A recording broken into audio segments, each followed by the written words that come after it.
Secretary of War Pete Hegseth and Joint Chiefs of Staff Chairman General Dan Kane give an update on Operation Epic Fury this morning at the Pentagon.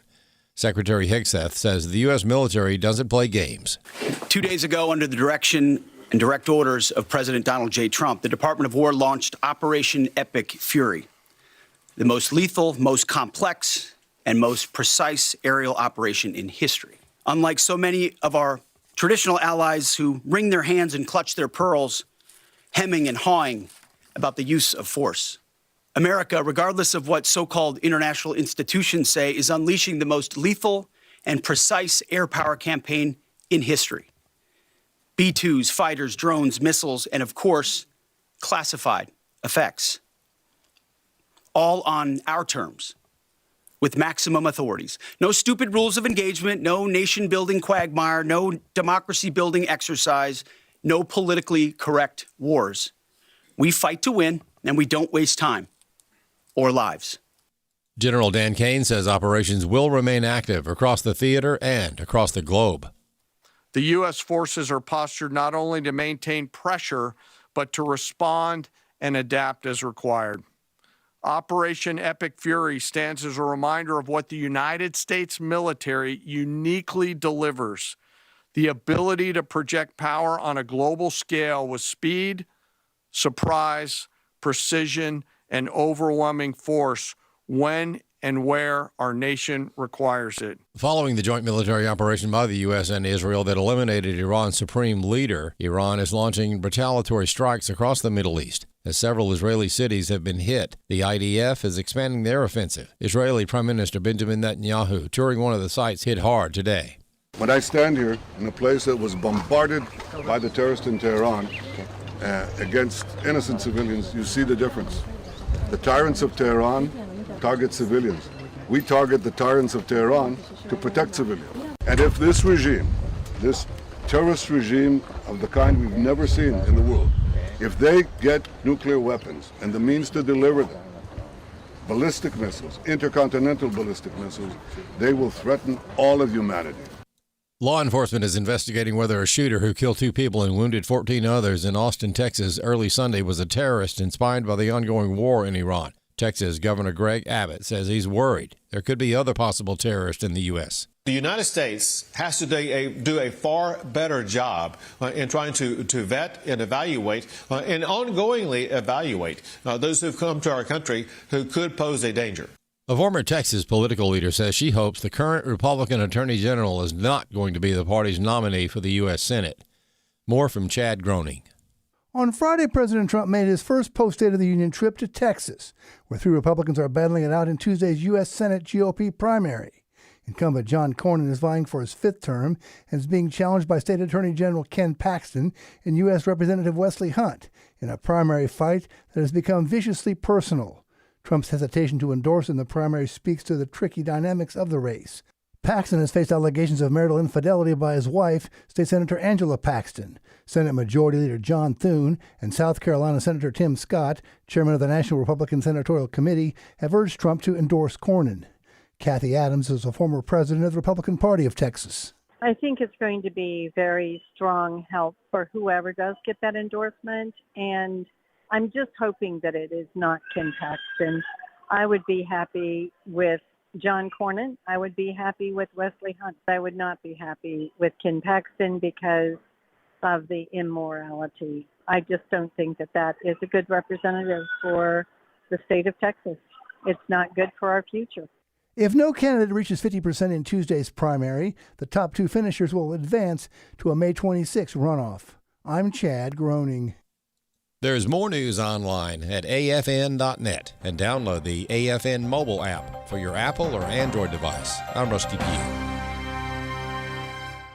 Every day, AFA offers biblical insight on issues that others aren't willing to touch in the hopes that you'll become a world changer. That's why we're offering an in-depth worldview training course called Activate. 13 different professors teaching 18 sessions, all available online, including a printed workbook to help you apply what you've learned and 1-year access to AFA streaming content to give you even more resources.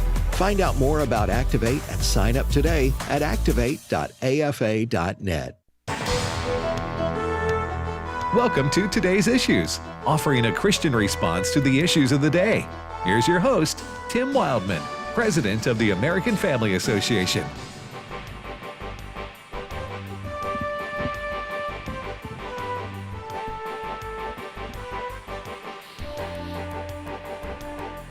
Hey, good morning, everybody, and welcome to Today's Issues on the American Family Radio Network.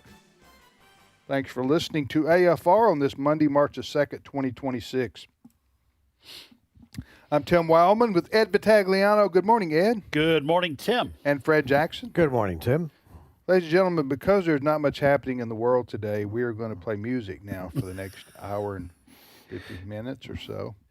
It's not a day to talk hockey, right? I know, and not probably. I know that's probably a bad joke. That's yeah. We're loaded. I like that. Yeah, This is a heavy news day. Yeah, heavy news day. Unless you've had your head in the sand, right? Like an ostrich. Which, by the way, sometimes that's a good idea. I feel that way sometimes on Monday morning. I would just rather not know all this. But on U.S. time, Saturday morning, Fred, early, so would have been somewhere between midnight and 3 a.m. for most of us here in the U.S. Our military and the Israeli military went to war with Iran, right? That is correct. President Trump was campaigning in Corpus Christi on Friday afternoon, and we are told that's when he made the decision that the mission to attack Iran was a go. What we understand is that the Israelis had intelligence that on Saturday morning, around, let's say, 8 o'clock Tehran time, that the Islamic regime there and their military people planned a meeting. So the Israelis knew this. Just guessing here, they get in contact with President Trump, and now's the time to do it if we want to go after the head of the snake, as some people have referred to. So that's why when we were waking up here in the United States early on Saturday morning, the attack was well underway. Mm-hmm. And so we were getting kind of firsthand information. It's unusual. A lot of the military experts were saying it's unusual to do a daytime initial attack. That doesn't normally happen, but the goal here was to get the leadership of Iran in one spot. They were there. Now was the time to go. Of course, the United States has been staging its military assets around Iran for the last 3 weeks or so. So everything was in place and ready to go. All right, before we get into what's happened and talk about and even what's happening even today with Iran, I think it's a good idea to lay the groundwork for the reason for this mission. Because it's being, some people are saying, well, this is not America first, and we don't want to get involved in foreign wars and things of that nature, which were a part of President Trump's MAGA movement that he started. That is, no new wars. We don't want to. People were exhausted by Iraq and Afghanistan, and Americans were, and I understand that, and I agreed with that. So we don't want to get involved in any new wars, right? So that's one of the it's one of the pillars of the MAGA movement, the Yes. Make America Great Again. However, that doesn't mean that there isn't a reason. There wouldn't come up a reason along President Trump's presidency that he would not have to act. Did I use the double negative there? And he would have to. I understand what you're saying. Okay, and he would have to make a decision on the part of of our country on what is best to do to protect us. So, is this where the Pete Hegseth? Yes. Okay. I was going to say Pete Hegseth, our Secretary of War, gave his first really formal briefing this morning. And I thought when he opened it up, he's answering the question that you're asking, Tim, as to why are we doing this? Why are we doing it now? So cut number 3, Brent. 2 days ago, under the direction and direct orders of President Donald J. Trump, the Department of War launched Operation Epic Fury, the most lethal, most complex, and most precise aerial operation in history. Unlike so many of our traditional allies who wring their hands and clutch their pearls, hemming and hawing about the use of force, America, regardless of what so-called international institutions say, is unleashing the most lethal and precise air power campaign in history. B-2s, fighters, drones, missiles, and of course, classified effects. All on our terms, with maximum authorities. No stupid rules of engagement, no nation-building quagmire, no democracy-building exercise, no politically correct wars. We fight to win, and we don't waste time or lives. So that was Pete Hegseth. He went on for quite a while this morning, basically saying Iran has been a threat. They voice what they feel about America and Israel, and we knew that Iran was rebuilding its nuclear capability. He talked about they've been stalling with negotiations, air quotes there, over the last 2 or 3 weeks. But the United States had intelligence that they were coming back with their nuclear capabilities, their ballistic missile development, and now was the time to act. Okay, so hold on a second. Sneezing doesn't. Potential for sneezing doesn't stop because you're live on national radio. It pays no attention at all. It doesn't care. So I have thwarted that right now. Okay. Successful thwart. So here we go. All right. I think it's important, even beyond what Pete Hegseth laid out there, for people to understand. And this comes down to a matter of whether you believe this or not, what I'm about to say. All right. Because we have been dealing with Iran, America has, for decades. All right, I'm going to lay it out as clear as I can. You guys correct me or add anything if you want to, because you have to understand the reason why President Trump did what he did and the Israelis did what they did. You have a theocracy, a religious Islamic theocracy in control of a country of 90 million people in Iran. I think it's 90 million people. It's pretty big country. They have been threatening with the United States and Israel. The United States is the great Satan. The U.S. is Israel is the little Satan. They have a theological belief. They control the country and they control the weapons and the army. They have a theological belief that it's their job, given to them by Allah, to kill the infidel, and especially America and Israel. They want to take us. They wanted to take us down, and we've had numerous examples of them attacking us by either directly or their proxies, Hamas, Hezbollah, the Houthis, for decades now. And they've issued fatwas. Is that what you call them? Fatwas. Fatwas. These are religious dissertations as to what their intentions are, and it is clear that they wanted to kill Americans and Jews and Israelis. But despite there being no other reason other than their religious beliefs to take out the infidel, the Israelis have not done anything to Iran to provoke this. It's just because Iran hates Jews. Okay. So now, if you have somebody like I've just described who is driven by their religious dogma, and they are about to successfully build a nuclear weapon that can reach Israel and that could potentially reach the United States of America or some of our people in the region that are our friends. A nuclear weapon, in other words, to start a nuclear war, which they believe is a mission from Allah.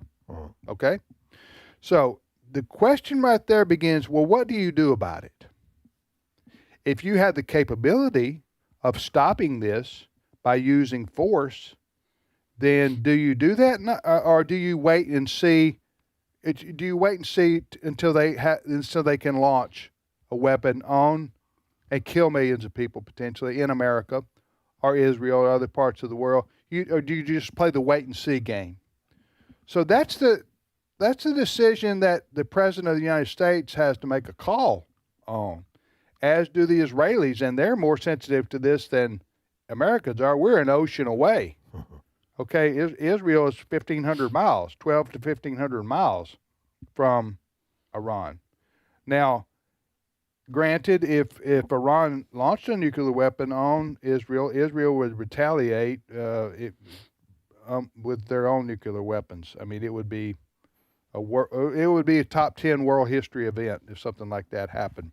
So my point is, the President of the United States and his team had reached a deciding point that, okay, and by the intelligence that we had through the CIA and the Israelis, that Iran was just about ready to complete their nuclear weapon.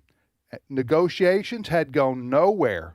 Americans and Israel had, especially the Americans, negotiating with the Iranians, had told them, all you got to do is say you're not going to build a nuclear weapon and let us check and verify that you're complying with that. That's all you got to do. Yes or no? The Iranians said, no, we're going to build our nuclear weapon. Now, they would say, no, we weren't, but then they wouldn't let us check. You see what I'm saying? So I think the bottom line of this exhaustive explanation is to say that this came down to a judgment call on the part of the President of the United States, whether or not do you want to take out Iranians' threat now, or do you want to see if they're going to use it or not? Now, had Iran got a nuclear weapon and we not done anything here, and they used it because they're a religious dogma to kill the infidel, then guess what history would say? Well, Donald Trump had all this information that the threat was imminent, and he did nothing because he didn't want to get America involved in a foreign war. You see what I'm saying? I'm using quotations. Right. So anyway, what do you think? What do you guys think about what this came down to? A decision, a judgment call on the part of the president, his team, whether it was time to act now or not. Well, I just want to say two things about it. By the way, excellent job. Thank you.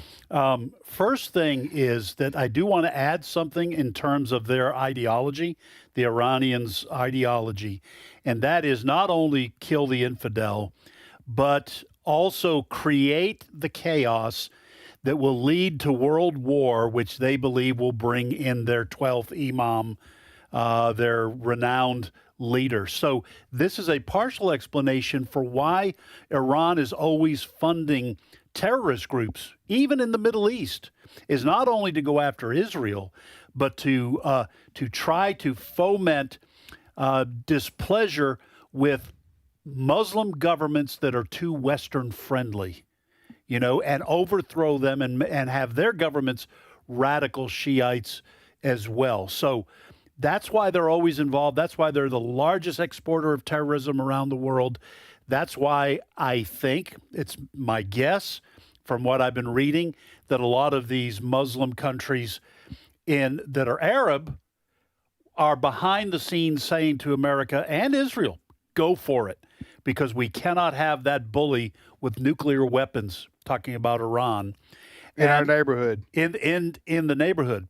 The second thing I just want to make mention of is, to your point, Tim, about the disagreements that do exist, that have existed and will continue to exist inside this country about what do we do.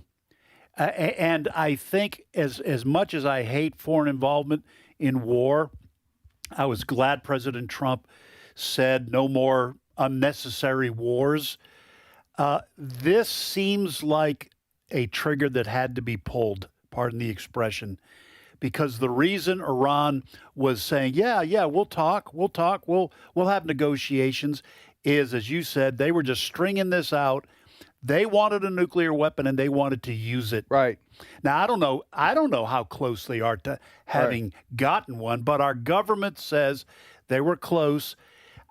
People out there listening are saying, you always believe what the government says? No, but I don't have access to intelligence. I'm talking about, CIA and national security and the agency. Israelis believe this too, because they were willing to commit all their assets and go to, potentially receive the threats that Iran would launch at them. They believed in this mission so much. And that's why you have, even within the MAGA movement and in this country, you have anti-Israel sentiment. I can barely go on X after this because there are people arguing. I mean, they're doing everything but arm wrestling. They are arguing over whether this is just another Israeli stunt to get us to do their bidding, as opposed to those who are saying, no, I think the world is a safer place with Ayatollah Khamenei dead. Now the question is, now what? Who's going to be in charge? But that's a question we can handle. But anyway, that's the only thing I would say. So whether you agree with this or not depends on whether you believe President Trump that Iran was an imminent threat with a nuclear weapon. If you don't believe that and you just say, no, he's lying, he just wanted to go to war, that's a real stretch. I don't care if you have Trump derangement syndrome. That's really a stretch, because I doubt very seriously. I don't believe it. I don't believe at all that President Trump would go to war, would authorize us going to war with Iran if he didn't believe what I just said. Listen, what previous presidents had all said. We're talking even Barack Obama. Oh yeah, they'd all said we cannot let Iran get a nuclear weapon. Right. We knew they wanted one, and I'm with you. You call President Trump a liar? How do you know? You think President Trump's telling the truth about this? How do you know? We don't know. We have to trust our elected leaders. I know trust is in short supply, and to a large extent, the federal government has earned that distrust. But somewhere along the line, we got to say the people in charge are. We have to trust them to do the right thing. Let me just show you another thing here about this Trump derangement syndrome, which is defined as anything Trump is for, I'm against, or anything he's against, I'm for. Right. Okay. It's an irrational. These people don't have the ability to say, I agree with Trump here, I don't agree with him here. I agree with him here, I don't agree with him here. They just said, no, we don't, anything he does, we're going to disagree with. That's Trump derangement syndrome. Okay, so what you have here, if you read the words of people like Chuck Schumer, Gavin Newsom, the governor of California, and other top Democrats, here's what most of them are saying. Iran was a bully. They were a threat to the world. Something needed to be done, but Trump did it the wrong way.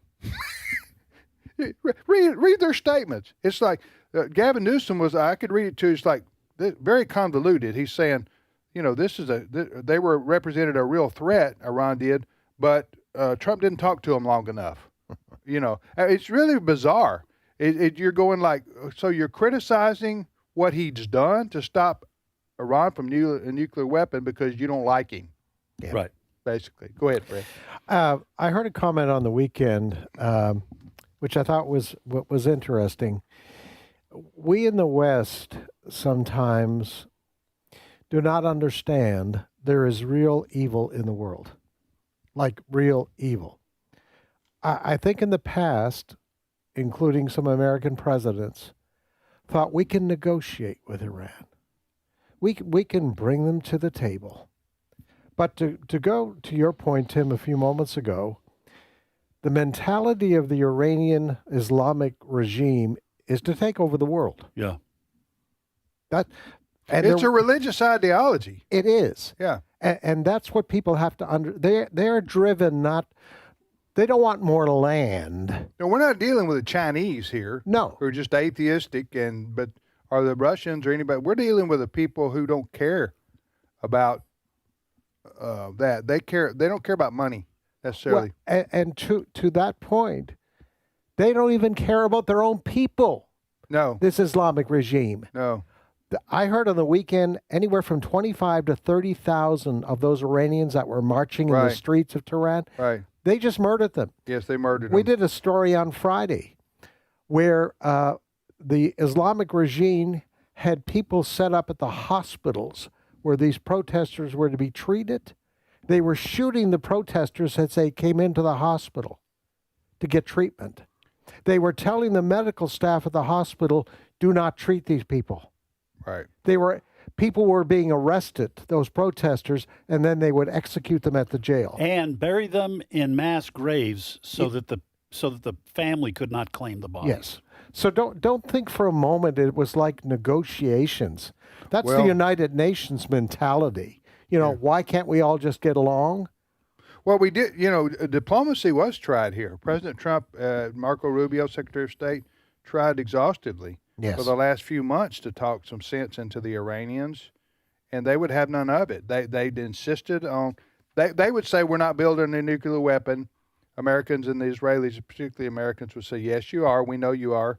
And they would say, well, we're not going to stop doing what we're doing, and we don't care what you say or do. Now, remember, President Barack Obama, his idea of dealing with the Iranians was to send them millions and millions of dollars of cash in an unmarked airplane that was found out. Remember that? Yes. Now, to try to get them, I guess, and I don't know what else he did, Barack Obama, but that was his idea. Maybe we'll buy them off, the Iranians, to keep them from doing something. But this just comes down, basically, the rightness or wrongness of it comes down to whether or not you believe that President Trump and his team and others that have said that Iran represented an imminent threat to, they were that close to developing a nuclear weapon which they would use. Yes. If you don't believe that, then I can't, what am I trying to say here? If you don't believe that, then I can see where you would say, well, we just needed to keep talking to them forever. Yeah. Without any change. And the rest of the world, whether they're admitting it or not, I listened to the NATO Secretary General Mark Rutte this morning, cut number 14. Have a listen to this. The Commander-in-Chief, the leader of the free world, President Donald J. Trump, I really commend what is happening here. Taking out Khamenei, taking out the nuclear capability in Iran, but also taking out the ballistic missile program in Iran. This is crucial. And what I see in Europe, I spoke with all the key European leaders over the weekend, is widespread support for what the president is doing, and also making sure that when it comes to logistics, access, defending key U.S. interests in Europe and in the region, the Europeans are really stepping up. Yeah. So he's saying he talked to all the European leaders, and they're saying, go Trump, go Israel. Listen, Khamenei and that Iranian regime, they're a wild card. And they have been a wild card, but they're a wild card that was seeking nuclear weapons. Any country that wants to survive, how would you like to be Jordan or Saudi Arabia if Iran gets a nuclear weapon and they say, we're going to launch it at Israel, even if Israel shoots it down? Right, it lands over Oman. It might go somewhere and Saudi explode. Arabia. Or if it does land in Israel, you got that poison cloud of radiation air blowing in from the Mediterranean. It's going to go somewhere. None of these countries wanted Iran to have a nuclear weapon. Whether they come out publicly and say so or not is another thing. Also, because Iran was sponsoring terrorism around the world, these European countries didn't want Iran to be doing that anymore either. Well, France was bold, weren't they here? As usual. Well, they have more Muslims probably than any other country. They probably have to mind their P's and Q's. Macron. He came out and said this is dangerous or something like that. Yeah. He was not supportive.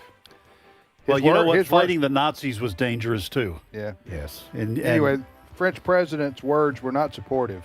Yeah. I don't know that they were necessarily against, but they certainly weren't supportive of Israel and the United States and their actions here. All right. That joke was fitting in with the French stereotype of waving the white flag before the war ever starts, right? Maybe that's not fair. I don't know. We'll be back momentarily. Stay with us.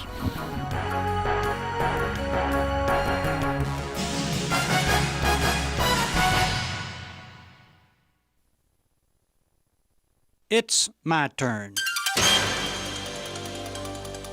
Here is your host for My Turn, Don Wildmon. It was a borrowed car. Mine was in the shop.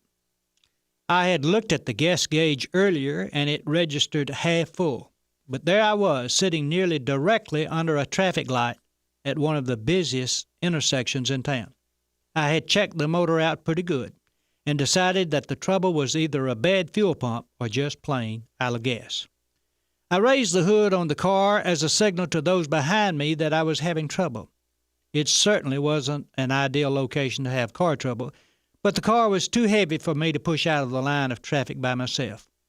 I left it unattended long enough to make a phone call to the garage and inform them of my troubles. They said they would send a wrecker immediately.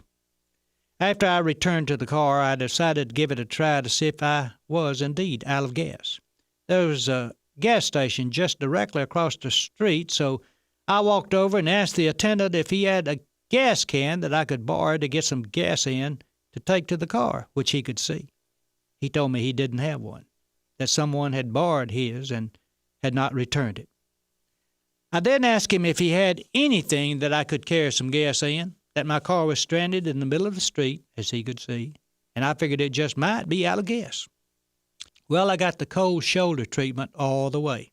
He said he didn't have a thing to carry gas in, and said it in such a way that I got the message. I saw a water can and several empty oil cans around, but I decided that if he didn't want to help, I wouldn't try to force him. I walked back to the car and stood outside to wait for the wrecker. I guess I waited something like 15 to 20 minutes. Several hundred cars passed me at that intersection. They were all makes and models. Some expensive cars passed, and some that were more in my class drove by. Nearly all the drivers gave me a look. They were mixed looks. Some didn't like it because I was blocking traffic. Others looked as if they saw a man who was having car trouble, but it wasn't of any interest to them. I watched them all pass me by, and in my mind was a thought, isn't anybody going to offer to help? I must admit I got a totally negative reply to my self-question. Nobody was interested in the least way in helping me. Well, being a Mississippian, I thought at least someone would stop to help. I was in the hospitality state, and I was a native of it. By and by, I noticed a very old model car, which appeared as if it might stop running at any moment, and it began to pull alongside as if it was going to stop. I noticed that the man who was driving the car was a black gentleman. He and his wife and family, about 5 children, were in the car. He got out. I saw he was dressed in clothes full of holes and patches. He came up and spoke. "Anything I can do to help?" he asked. Well, I explained the situation to him and thanked him for his offer. But the wrecker was on his way, and really there wasn't much he could do to help. But as he drove away, I thought of the parable of the Good Samaritan. Indeed, the truths that the Galilean carpenter taught are enforced by the experiences of everyday life. This has been My Turn with Don Wildmon, a production of the American Family Association. When you see trash in the media, submit it to 1millionmoms.com. Over the years, 1 million moms and our partners have improved advertising choices of programmers and content seen on TV. Just like you, 1 million moms want to protect little eyes and ears from the trash that could hurt them. So when you see trash in the media, visit 1millionmoms.com. Scroll down and look for the Submit Trash button. Take it away! 1millionmoms.com. You will seek me and find me when you seek me with all your heart. Jeremiah 29:13. American Family Radio. This is today's issues. Email your comments to comments@afr.net. Past broadcasts of today's issues are available for listening and viewing in the archive at afr.net. Now, back to more of today's issues. Hey, welcome back, everybody, to today's issues on the American Family Radio Network. Thanks for listening to AFR. I'm Tim with Ed and Fred, and we're going to get back to our the big news story. Obviously, is what's happening with the United States and Iran. The Israelis are involved, as well as those two countries are. And some of the Saudi countries now, some of the Arab countries in the Gulf have. They're considering military actions themselves against Iran because Iran launched missiles into some of those countries, including Qatar, Kuwait, Dubai. Dubai is not a country; it's a city, but that's in the United Arab Emirates, right? Yep. Bahrain, is that the way you pronounce it? Bahrain. Mm-hmm. So anyway, the Iranians launched something at Cyprus this morning. So I think, anyway, so we're going to get back to that conversation. But before we do that, I want to talk about something we do here at American Family Association, American Family Radio, that you might want to be aware of. And joining us is Chelsea Wildmon. Good morning, Chelsea. Good morning. Thank you for having me. What's your job title here? I'm the Associate Director at our AFA Foundation department. Okay, how'd you get the job? Well, did you know anybody? I knew a few people. Okay, so you had an inside track. But I did have to apply and go through all the proper channels. Wesley said I had to do it by the book. By the book. Well, you did, and you do a great job. And there were several red flags, I do want to say, but we overlooked those. Right. Thank you for the grace. Yeah, well, the 2-year jail thing was really. Oh, goodness. No, we're only kidding, people. Only joking here. Listen, there are people listening to us who support us, who are considering, helping us out financially in a way beyond just a monthly donation. And that's why I wanted to have you in here for just a moment, because we have what we call the AFA Foundation, which is part of our ministry to help people in what areas? Yes, so we are the financial stewardship branch of the ministry, and we help our supporters and friends put in place charitable gift annuities, and then also help guide them if they are interested in leaving behind a bequest, whether that be maybe some stock, when they pass, or possibly a life insurance policy, etc. And also, we provide a will example if they are interested in that. So what they would do is look at that will example, take that to their attorney, and then that saves on some, attorney fee time. Okay, I was in Oklahoma last week and had a gentleman say, hey, I'm very interested in leaving you guys property that I own in my will. And how do I do that? That was his question to me. Yes. So if there are people listening to us right now and they believe in the mission of AFA and AFR, and they have a property, or they want to leave us in their will, and something of that nature, and are you the person they need to talk to? They need to talk to our folks in the foundation. Can they call you and talk to you personally? Yes, absolutely. 1-800-326-4543, extension 345 is our phone number. So yes, give us a call, and I would love to speak with anyone who is interested in including us in their financial planning. What about the website? Where can people go read? Yes, afafoundation.net. And I'm so glad you brought up our website. We actually just did a new launch of a new look for our website. It's a little bit more up to date, a little bit, fresher, crisp, clean. Not necessarily fancy, just very simple, because we want just, no fluff. We want to get you the information and have you feeling very informed when you leave our website. Okay, what's that website again? afafoundation.net. I do have a question. If you're talking about people who want to donate different things to AFA, you mentioned land, Tim. What if, I'm just spitballing here, what if I or someone wanted to donate a family dog? It's a very nice dog, but the time has come. You're talking about livestock? It's a live dog. It's time to part ways. Want to donate it to the foundation? Have you talked to Diane about this? Or I didn't say it was me. This is just a hypothetical. Okay. Yeah. We have never had that request before. No. I don't think we can. No, I don't think we do that. We're not set up for that, Ed. I mean, we got offices here, but maybe I don't know, if somebody wants to donate livestock. I'm asking for a friend kind of thing. Okay.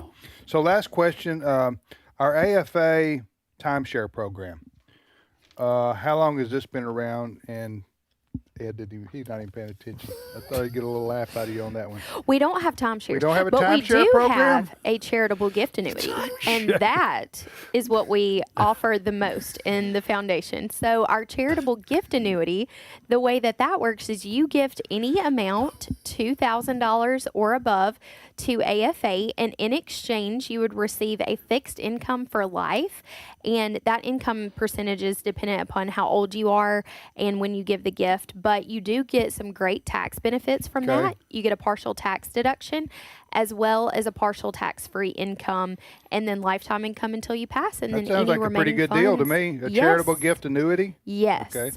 I had already said my thing, Tim. I had moved on. So I was taking a sip of Diet Coke when you were talking about the timeshare. It's okay. I'm married to a son, so I understand You've heard all this the before. humor, you know? Right. Or lack of it. And as I've asked Riley here when she's been on this program before, if people call our foundation, do all the women talk like you do?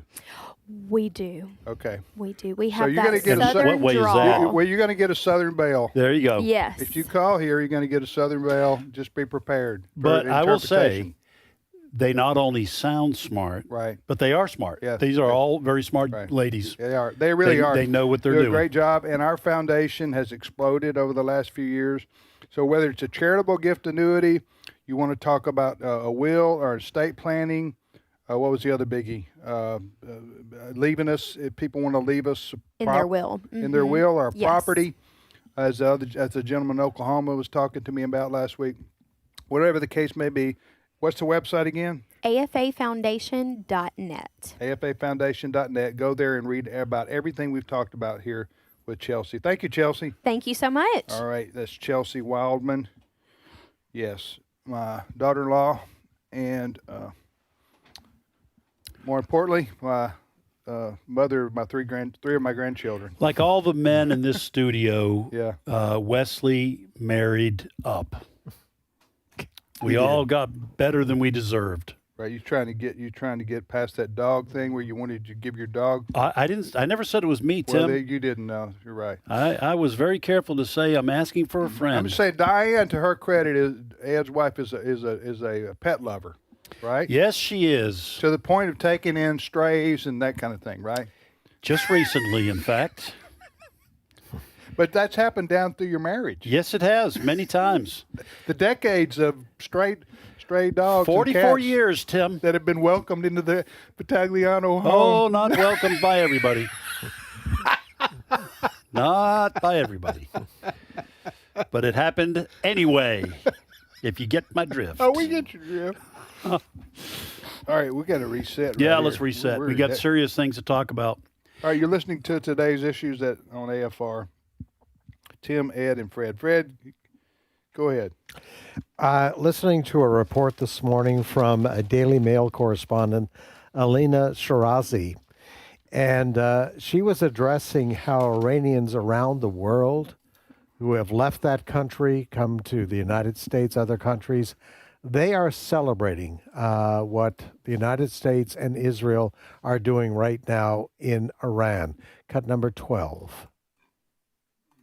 Are telling me, to your point, that they are overjoyed. They are thrilled. They are taking to the streets. You showed some videos here in the U.S., but in Iran, I've been sent videos of people cheering. They're creating blockades.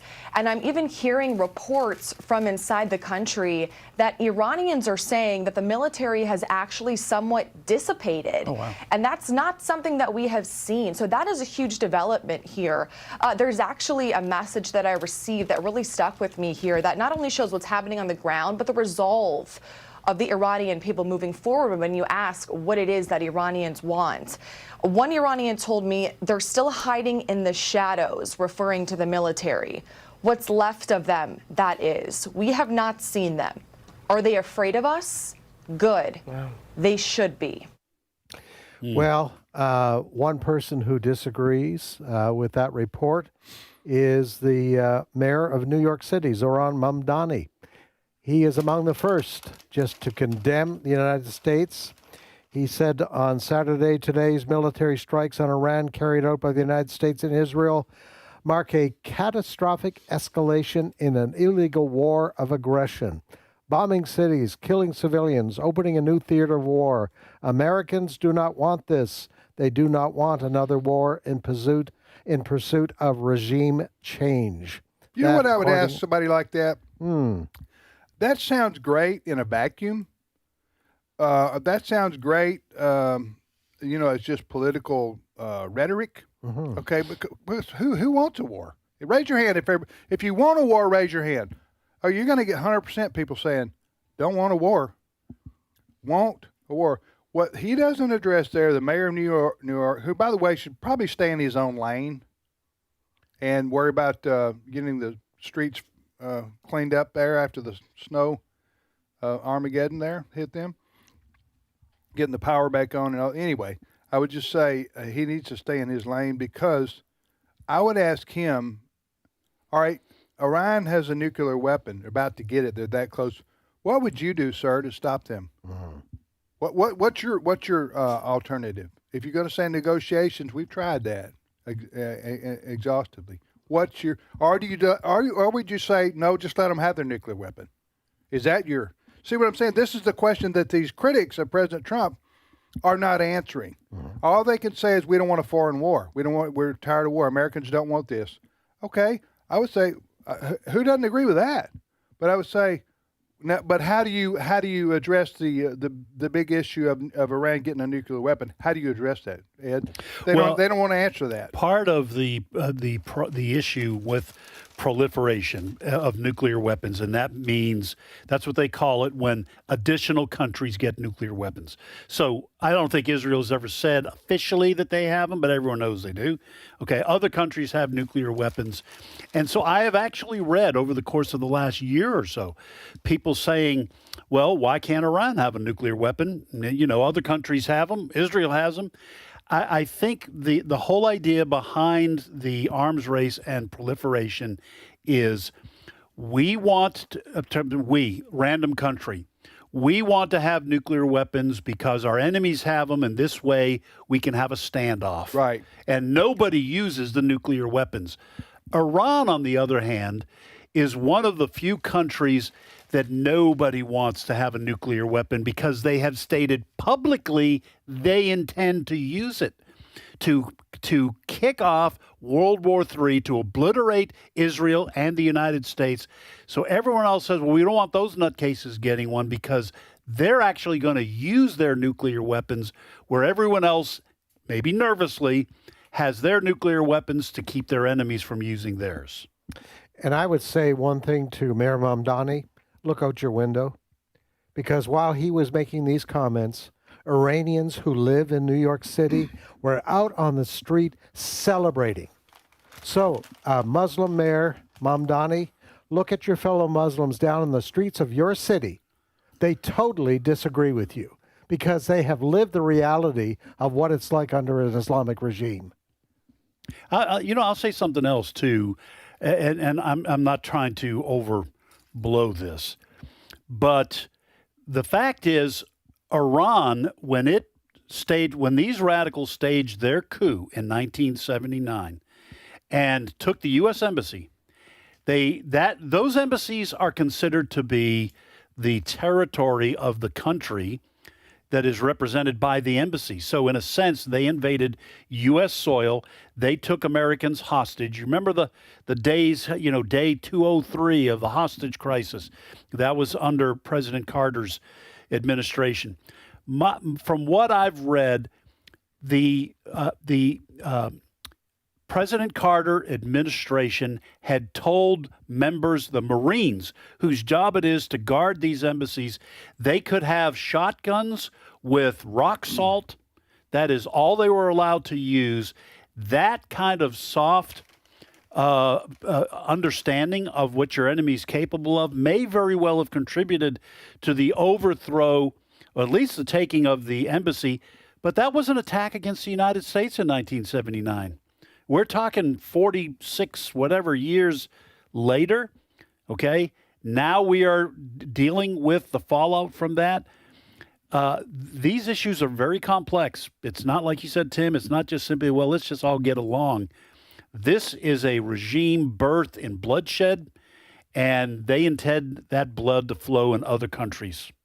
And I'm not crazy about this war. I know President Trump has said here today he's not even ruling out putting boots on the ground. Boy, I would hate to see that.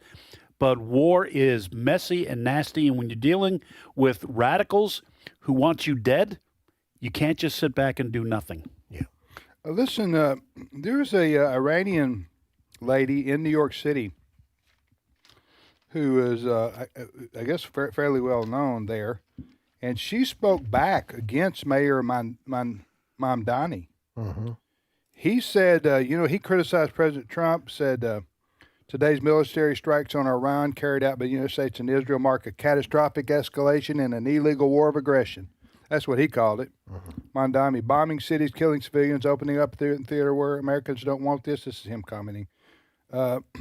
They do want another war. They do not want another war in pursuit of regime change. They want relief from affordability crisis. They want peace. This is what Mamdani wrote. So in response to that, a New Yorker who is lady, she said this. She said back to him on X, which is formerly Twitter, to you, Zoran Mamdani, you stay quiet when you have you stay quiet when we have faced massacre, when Islamic Republic assassins were sent to us here in New York to kill us. Stay quiet now. Stop lecturing us Iranians about peace. I don't feel safe in New York listening to someone like you. She is just blistering him here. And she also said this. Anyway, she goes on to say New York belongs to people who stand against terrorism, not those who excuse it. I'm not sure if this is the same lady, but remember the case goes back 4 or 5 years now. An Iranian woman who had moved to the United States, outwardly condemning the Iranian Islamic regime. There were 2 Russians convicted of trying to execute her.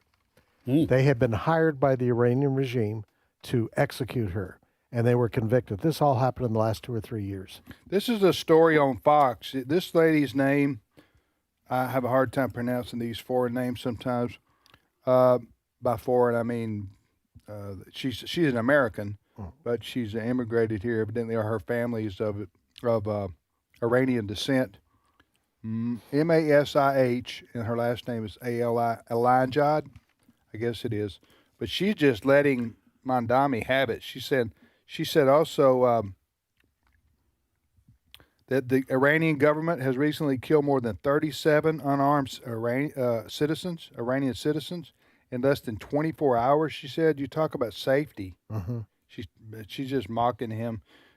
They shot schoolgirls and blinded more than 10,000. Remember reading about that? How they blinded them? Yep. 10,000 people in the streets. You were busy celebrating the Hajj while women of my beloved country, Iran, were jailed and raped by the Islamic security forces for removing it. Yeah. Wow. Anyway.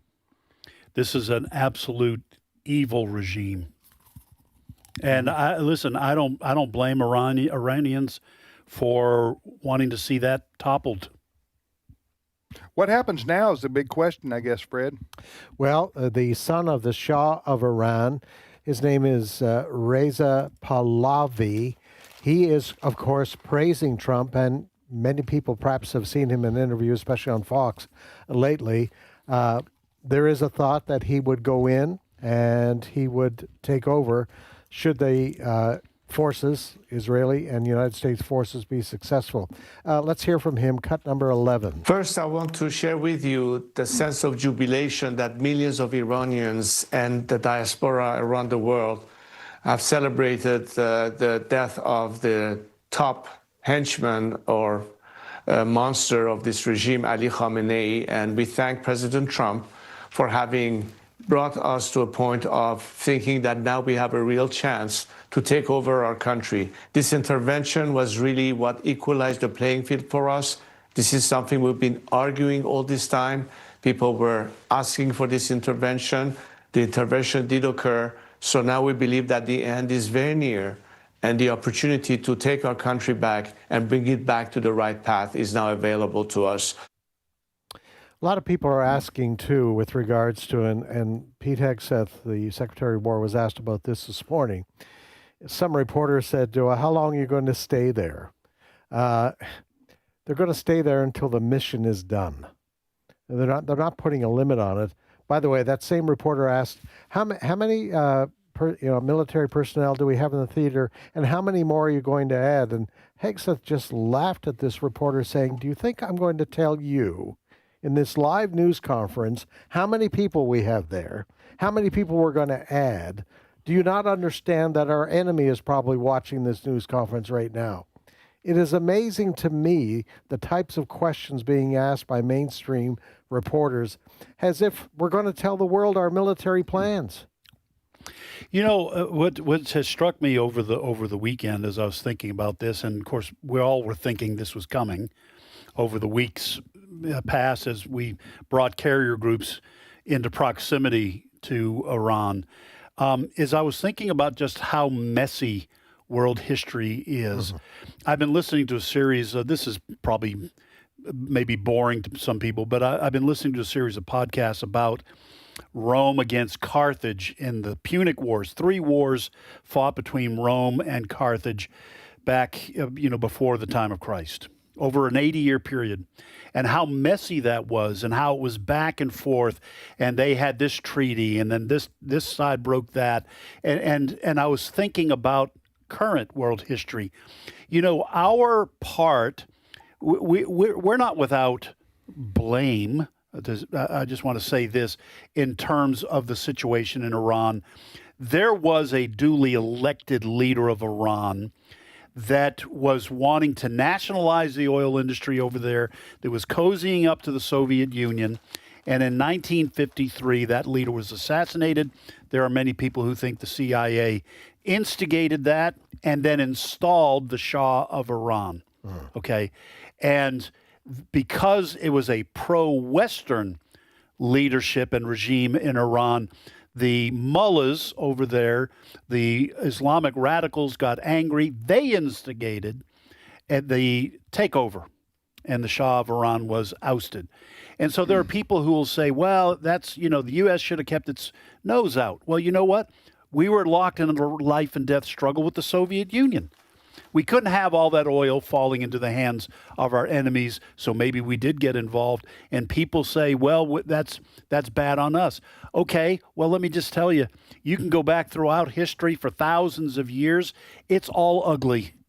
It's all confusing. It's all nasty. You do what you have to do to try to protect your own country's best interests.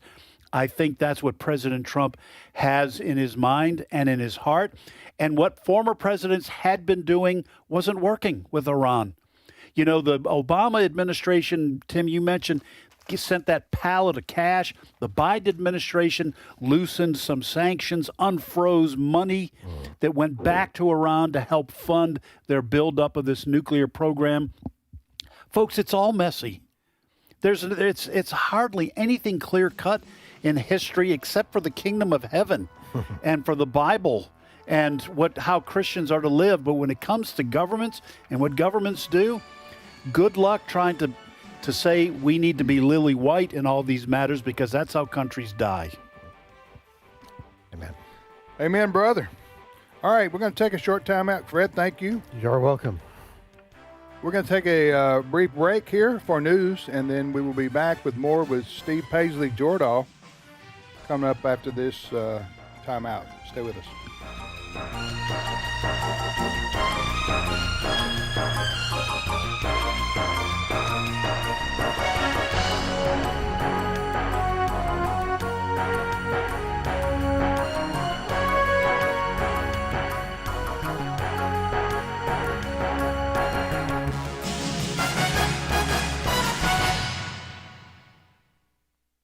The views and opinions expressed in this broadcast may not necessarily reflect those of the American Family Association or American Family Radio. Faith, family, freedom. American Family Radio. Getting married, starting a family, their eternal values and ideals. These are core values that shaped this country for so long. These are values and ideals that are rooted in Scripture. They're eternal values and ideals. At the Core with Walker Wildman and Rick Green, where culture meets biblical truth. Weekdays at 1 Central on AFR. This is American Family Radio, a listener-supported ministry of the American Family Association.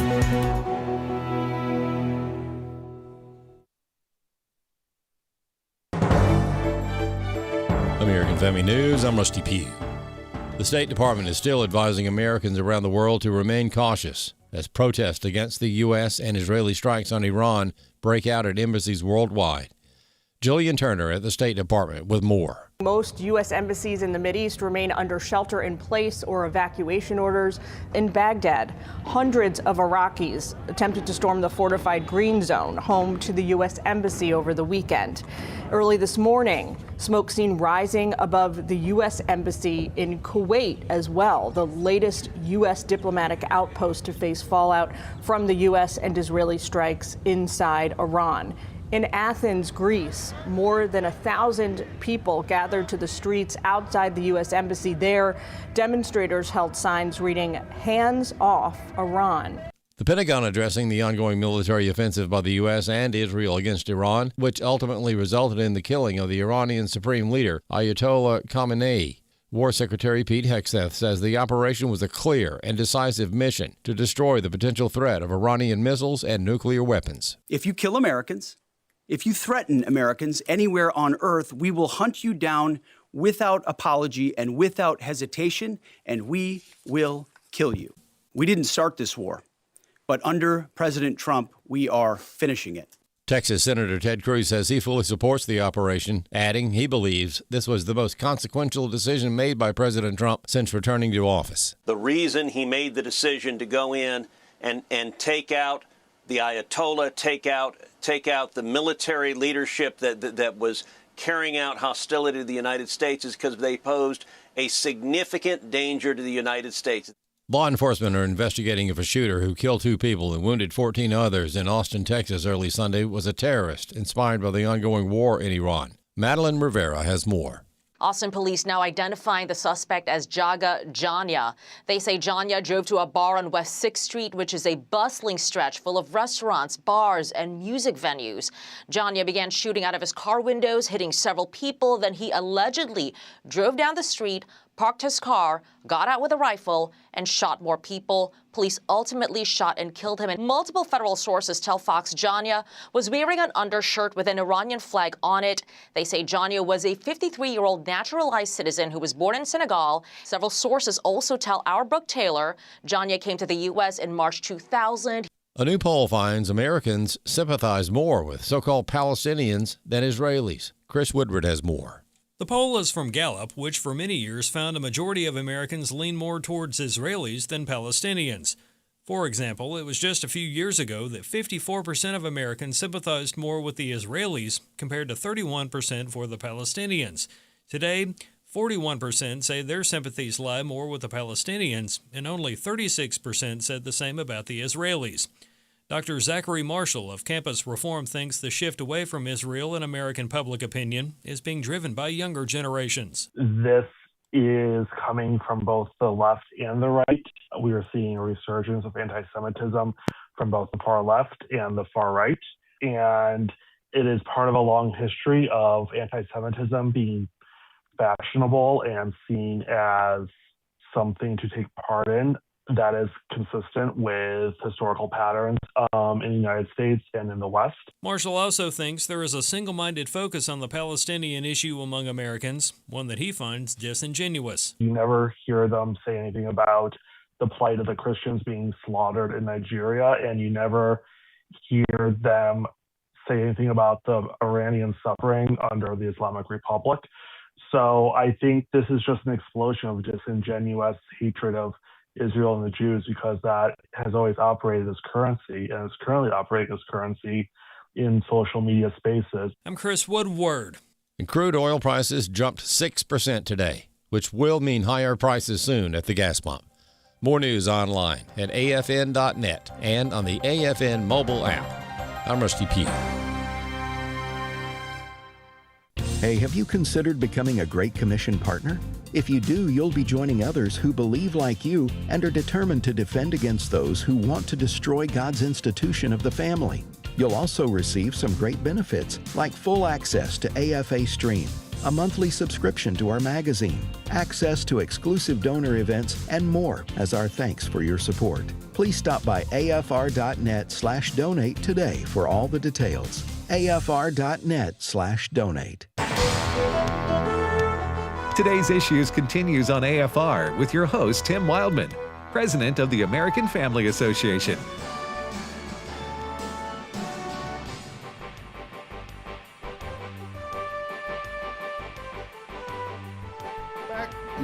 Welcome back, everybody, to Today's Issues on the American Family Radio Network. We got 24 and a half more minutes left of this show here, this program on Monday, March the 2nd, 2026. Tim, Ed, and now Steve Paisley Jordahl joins us. Good morning, Steve. Good morning, everybody.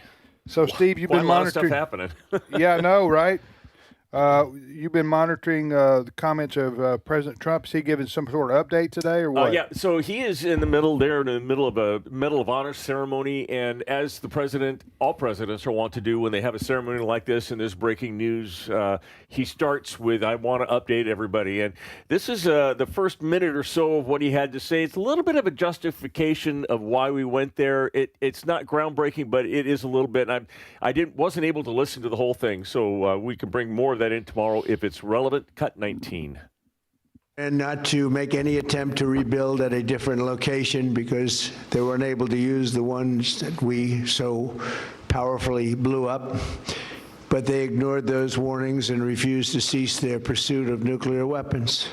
In addition, the regime's conventional ballistic missile program was growing rapidly and dramatically, and this posed a very clear, colossal threat to America and our forces stationed overseas. The regime already had missiles capable of hitting Europe and our bases, both local and overseas, and would soon have had missiles capable of reaching our beautiful America. The purpose of this fast-growing missile program was to shield their nuclear weapon development and make it extraordinarily difficult for anyone to stop them from making these highly forbidden by us nuclear weapons. By the way, President Trump has an excellent speechwriter. Yes, he does. Or writers. I don't know their names, but all presidents have speechwriters. Mm-hmm. And in this case, listen, when President Trump speaks extemporaneously, is that the right word? Mm-hmm. He's he's very personable, very offensive. At times, yes. At times. Yeah. At times. That's just how he talks. He just talks out loud, and a lot of times, Ed, as you said, that's the New Yorker in him. I think so. Right? No gate. Yeah, it doesn't work sometimes. Sometimes he makes me mad by the things he says. But I would just say this. In this case, he would be wise to stick with the script as much as possible in the next few days in particular. He's apt to just go off. You guys understand what I'm saying here?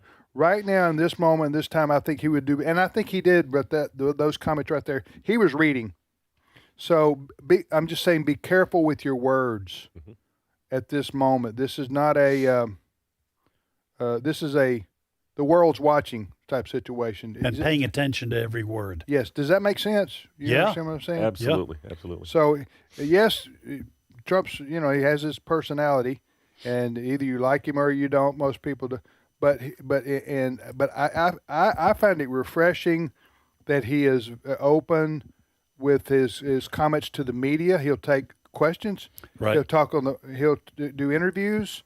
I mean, it's like all comers. I'm ready to talk. I'll tell you what. I'll answer the questions, as opposed to previous administrations where everything. Well, Biden busts his heart. He couldn't talk to anybody about anything except bring me the ice cream. You know what I'm saying? Right. And I don't know, before that, Barack Obama did some with the media, Democrat I'm talking about. But for a lot of presidents, they hide and they don't answer questions. Everything is very measured. Everything. With Trump, not so much. Right. And this is true about his first administration after being elected and starting in 2016. Remember, he'd coming off the helicopter, he would just stop at the rope line and just talk for an hour. You know what I attribute that to? President Trump, when he was running for office, was all too familiar with the media. He was the media. Yeah.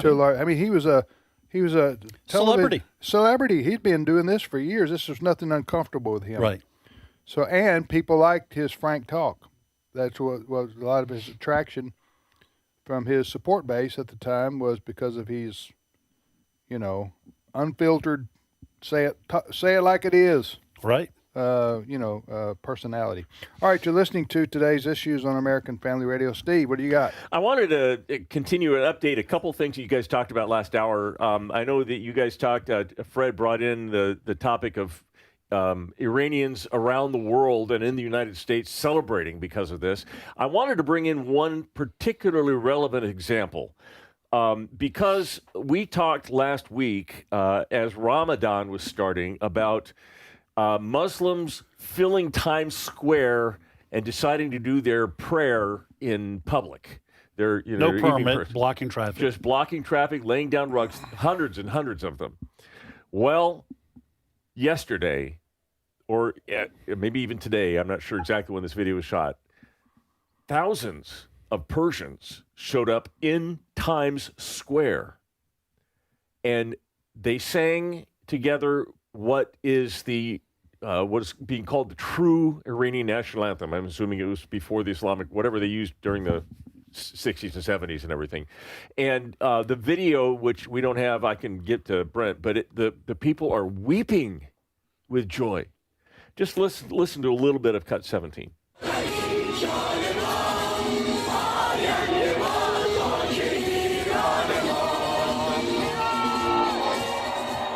There were Iranian flags and American flags and Jewish flags. Whoever thought you'd see those three together? So what you guys were talking about early, or last hour, is absolutely true. Persians around the world, and Persians are the people who live in Iran, the ethnic people who live in Iran.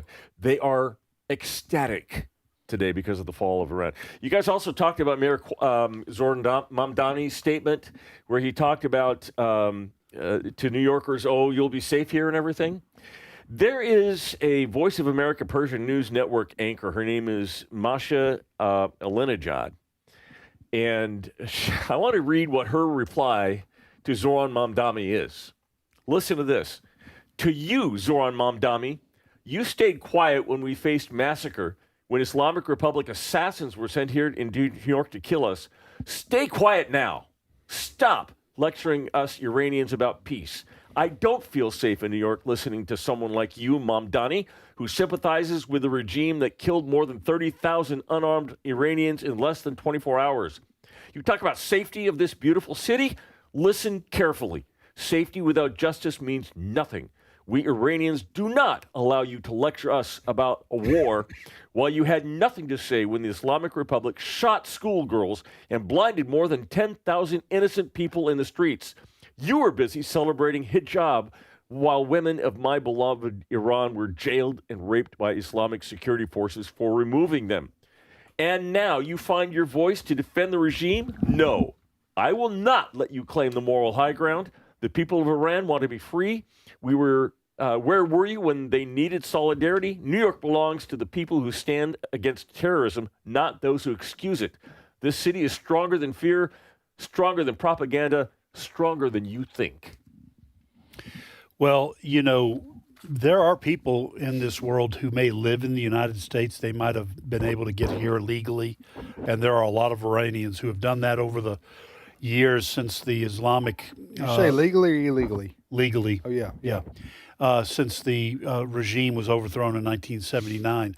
But I think about people like North Koreans or Koreans, Cubans, who, when they finally see those oppressive regimes end, will react the same way as these Iranians. Mm-hmm.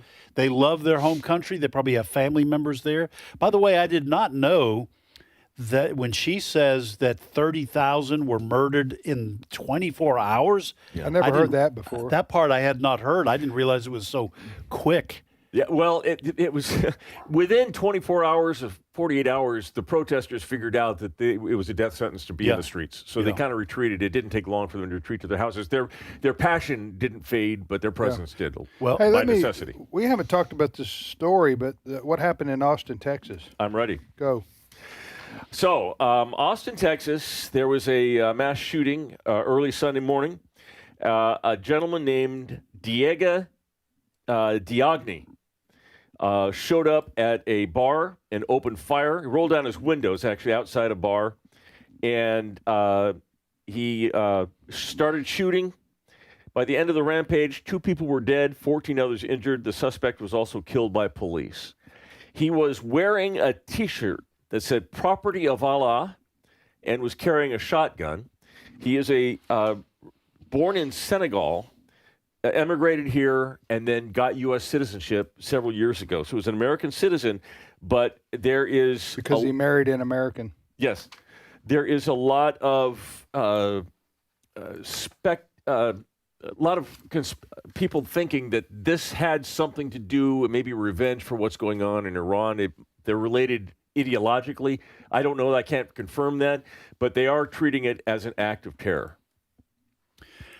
Honestly, I was a little surprised that there weren't more of these across the country, and there's still time for that to happen, simply because of my guess is that there are terror cells in this country with Iranians who are waiting to get the thumbs up, and maybe that's not coming because Khomeini's dead and others, but this is a very serious thing. We had 4 years of that southern border being wide open, people coming across the northern border as well under the Biden administration. We just don't have a clear idea of exactly who's here and why they're here, and that is a little unnerving. To your point, if I may, to your point, this is retired FBI agent Charles Marino, cut 16.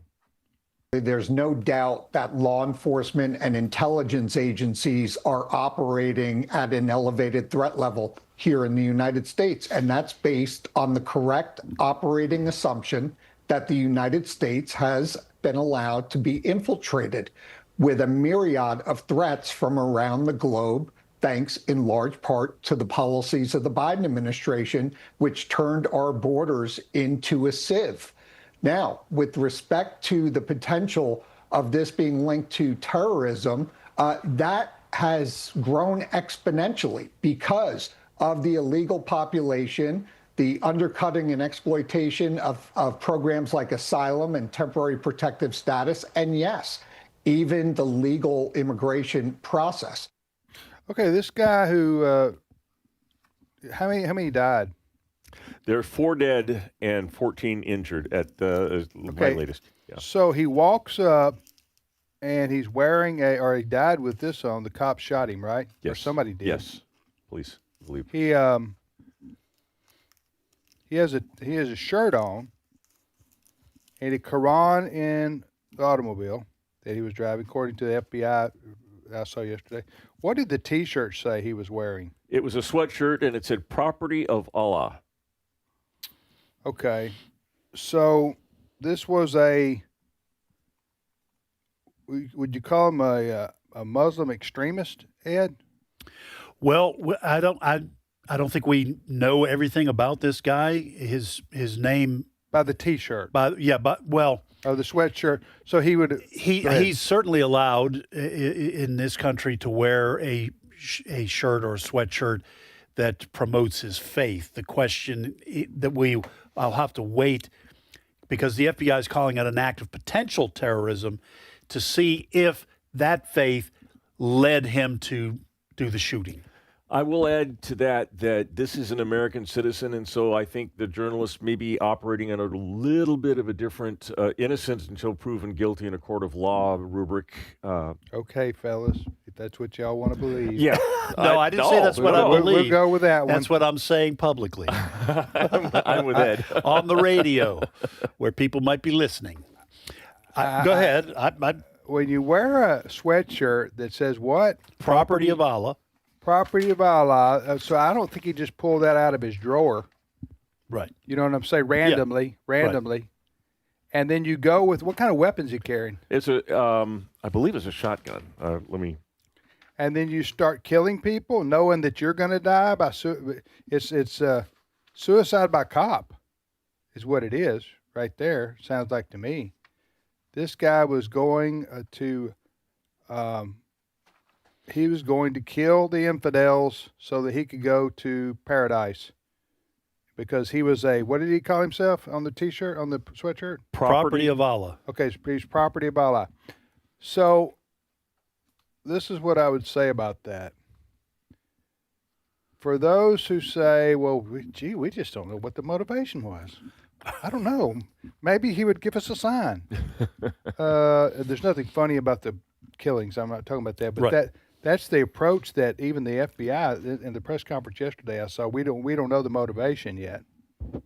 Now, they did say, the spokesperson I saw say, it does appear that he was motivated by, his beliefs. And it was found to have an Iranian flag and photos of Iranian leaders in his home. Okay.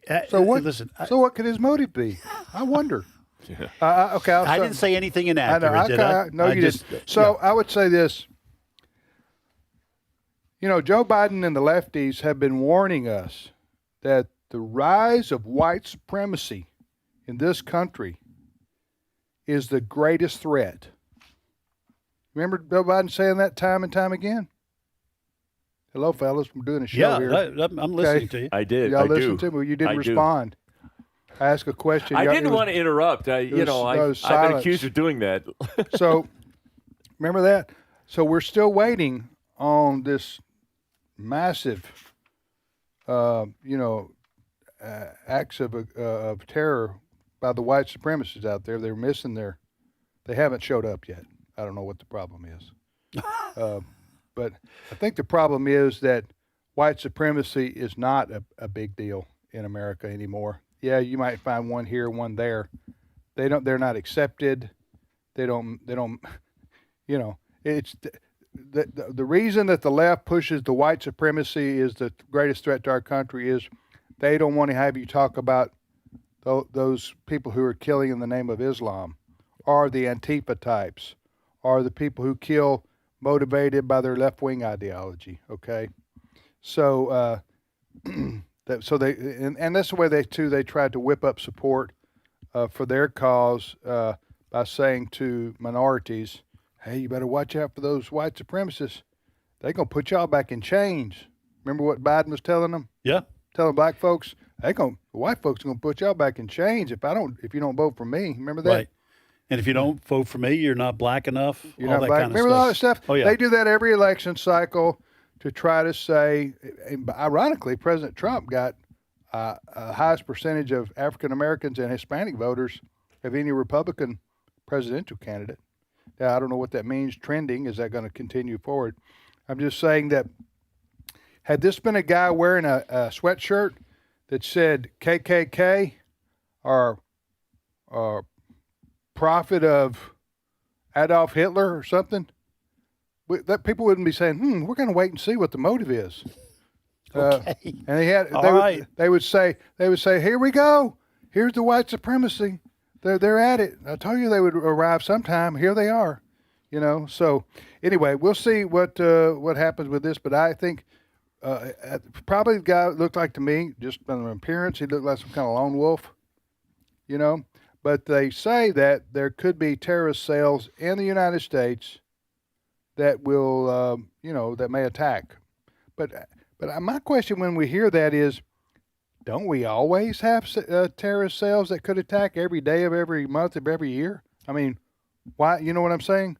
Why? Well, but I think the reason for that is that those terrorist cells exist in the United States kind of undercover, waiting for the right opportunity to strike, something that will be in retaliation for something that the U.S. does, like what we have done in Iran, or for some kind of widespread impact.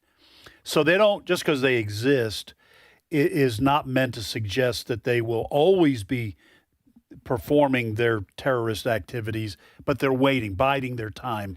So I think the FBI is, as this clip indicates, is on high alert because this would be the moment when some of those cells might retaliate for what we did in Iran. Yeah, I understand that. But also the flip side of that is, why would you want to attack when the FBI is on high alert? Why would you want to wait till? And they might. Oh, they might. That could be why they haven't. All right, next story, Steve. All right, are you guys ready to move past We're ready to move on. I'm ready to move on. We're ready to move on. By the way, I do want to say my phone was getting blown up. I did call this guy. Blown up's not a good word right Oh, now. yeah. You change that if you would. Hey, I did call him a gentleman, this Diagni guy in Austin. That's just a slip of the tongue. That's what I call it. Everybody initially, clearly, he's not The killer? You called him a gentleman? Yeah, I said this gentleman. Yeah, I know. And so this male. One of my friends was only too happy to question me. Right. Go ahead, Steve. We live to make sure that you're a better man. Right. I try to be. I'm getting it from every direction. Except for unwanted pets at his house. Yeah, they deserve it. Now, we often hear from Robert Kennedy Jr.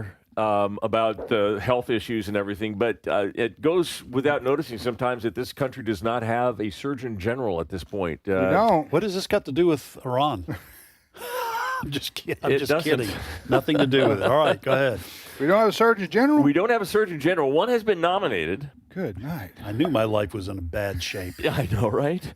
Her name is Casey Means, M-E-A-N-S, and President Mean girl. Yeah, President Trump has put her through. She's facing some pushback, not only from Democrats because she's Trump's nominee, but from some Republicans because, well, it's a little bit about her spiritual foundations for some of us. What? So in her own newsletters and interviews, I'm reading from Not the Bee. Excuse me if I interrupt you, Steve. Yes. I'm sorry. Who are we talking about? And she's nominated? She is nominated by President Trump? She has to be confirmed? Yes, sir. Okay, and you're reading what she's written here? She's a doctor? I'm going to read what she's written. Go ahead. Sorry. That's okay. These are some of the things that she's written. This would be our Surgeon General. All right. She said, I set up a small meditation shrine in my house and prayed to photos of my ancestors, asking for support on my personal journey. Okay. I worked with a spiritual medium who helped me try to connect with my spirit guides for support and guidance. Yeah. I did full moon ceremonies with grounded, powerful women where we called in abundance. That's disappointing. I hiked and talked literally out loud to the trees and onward. I've done that. When I've been golfing. Yeah. And I hit a bad shot. And let me tell you, there's a tree around there that's going to get a tongue lashing. Yeah. You know what I'm saying? Yeah. So this is a this is a pagan, earth worshiping, goddess. Probably eats tofu, worshiper. With sauce on top. Although I don't know if it's fair to me to say that just because of what she wears on her sweatshirt or what she says. So I do want to withhold judgment. And I need to take back my tofu thing because I don't even know what that is, hardly. But I know people eat it who are sometimes fruitcakes. Is it related to toe jam? Is it I don't tofu? know. I don't think so. A flower child, that's what I call her. Yeah. So this is a pagan who's been nominated. These are some kind of weird spirits. Listen, it's America. You are allowed to worship. You are? Yeah, however you want. I don't know that this is the best selection on the For part of the Surgeon president. General? For Surgeon General. So you've been talking to trees, have you? You want to tell us what the trees say back I'd like to know what they I say. don't know what the tree says. Is she made an appearance before the Senate committee yet? I don't know where that is in the process. I wonder I'm where sorry. I wonder if her nomination's in danger just because of I think it is. stuff coming out. Think so? It's in danger? I don't know. Well, Danger, Will technically Robinson. she's allowed to, freedom of religion, but I don't want a pagan running the medical system. All right. On the federal level. Well, we're out of time. It's probably a good thing. And I don't want any white supremacists running it either. You also and don't they're everywhere. And you don't want any more stray pets at your house either. No, I do not. But that's all right. That's obviously we're not out of time, productive. folks. Thank you for yours. We'll see you tomorrow.